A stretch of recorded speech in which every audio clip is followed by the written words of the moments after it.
नमस्कार दोस्तों, मैं आचार्य रविंद्र अध्यात्म वर्णेश पर आपका स्वागत करता हूं। दोस्तों, वास्तुशास्त्र या वास्तु विज्ञान में हमारे सुख की सुविधा बताया गया है, समृद्धि की सुविधा बताया गया है, आरोग्यता की स्थिति को बताया गया है, क्योंकि यह अथर्ववेद के स्थापत्य वेद से लिया गया है।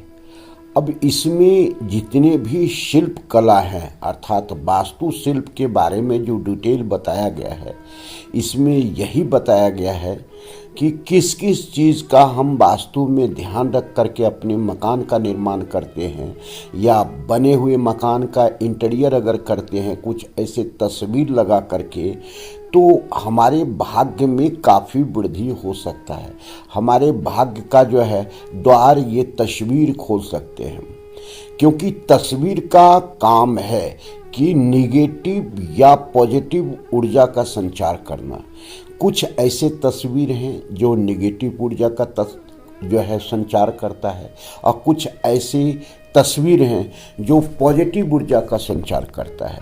हम पहले बात करते हैं कि निगेटिव ऊर्जा को संचार करने वाले जो भी तस्वीर है उसे घर में नहीं रखना चाहिए, क्योंकि वास्तुशास्त्र के विधान में यह बताया गया है कि हर हमेशा ऊर्जा जो है सकारात्मक ऊर्जा अर्थात पॉजिटिव ऊर्जा घर में संचारित होनी चाहिए। तो ये नेगेटिव तस्वीर क्या है, सावधानी से इसे सुने और घर में कभी भी इसे नहीं रखें, अर्थात इंटीरियर डिजाइन में इसका जो है स्थान नहीं दें, इसका उपयोग नहीं करें। ये तस्वीर क्या है, इस चीज़ को समझें।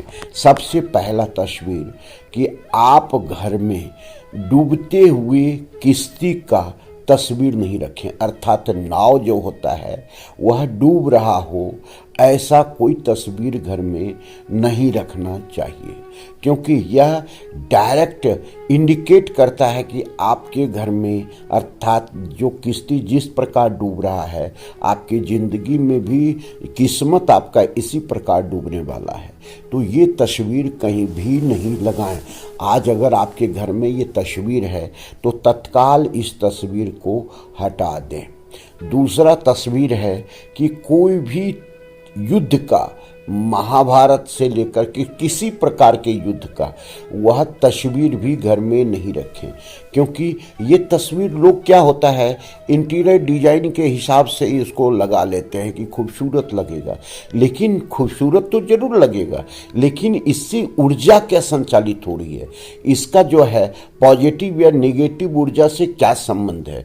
तो यह नेगेटिव ऊर्जा को संचालित करता है, इसलिए घर में कभी भी आपको युद्ध की स्थिति का कोई तस्वीर नहीं लगाए।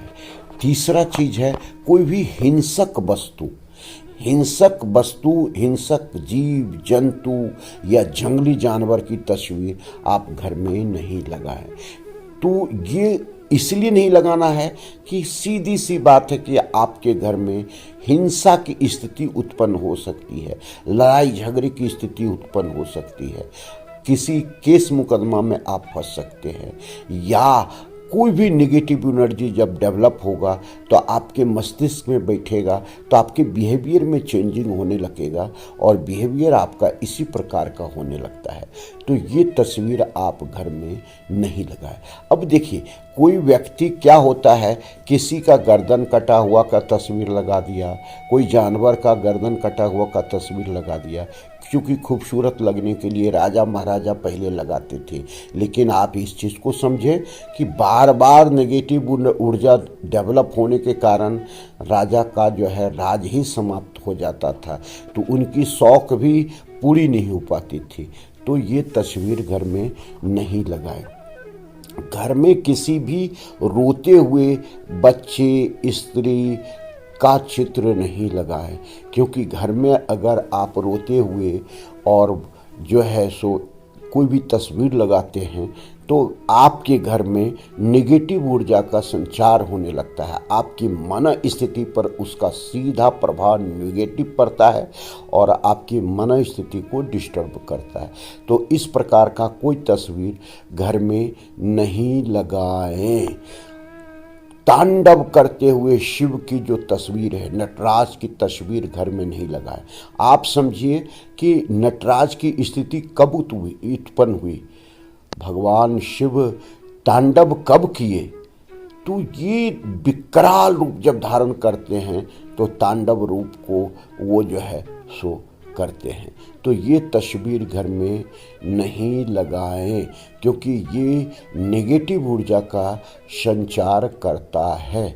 तो ऐसा कोई तस्वीर, अब आगे देखें, ऐसा कोई तस्वीर जो फाइन आर्ट के अंतर्गत बनाते हैं, आधा चेहरा, आधा कान कटा हुआ या ऐसा कुछ, आप हम जानते हैं कि आर्ट को आप प्रदर्शित करने का नया टेक्निक आपने ईजाद किया है, बहुत सही है, लेकिन ये घर में नहीं लगाएं, क्योंकि ये नेगेटिव ऊर्जा का आपको संचार करेगा।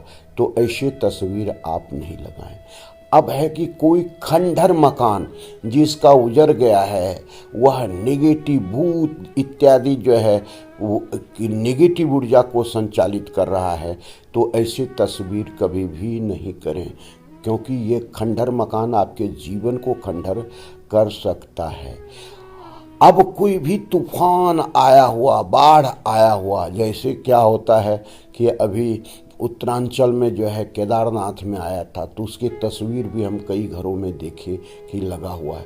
तो विकराल रूप धारण करते हुए ये तस्वीर नहीं लगाएं। घर में उमड़ते हुए बादल का तस्वीर लोग लगा लेते हैं, यह भी नहीं लगाना है, क्योंकि यह भी नेगेटिव ऊर्जा को संचालित करता है। ये तस्वीर आपके घर में उथल पुथल ला सकता है।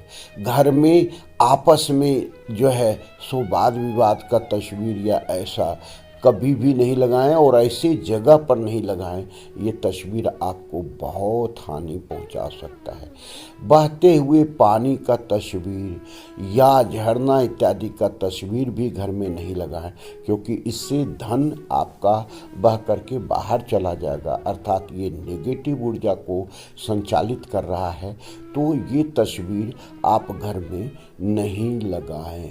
कोई भी ऐसा तस्वीर जो आपके मन को विकृत करता हो, ऐसा तस्वीर भी नहीं लगाएं। घर में फटे हाल, गरीबी या दरिद्रता या भीख मांगते हुए भिखमंगे का तस्वीर घर में नहीं लगाएं, यह भी आपकी मन स्थिति को डिस्टर्ब कर सकता है। घर में कभी भी आपको डूबते हुए सूरज का तस्वीर नहीं लगाएं, यह आपको जो है सो बहुत हानि पहुंचा सकता है। दूर दराज तक केवल रेगिस्तान दिखता हो, ऐसा तस्वीर भी घर में नहीं लगाएं।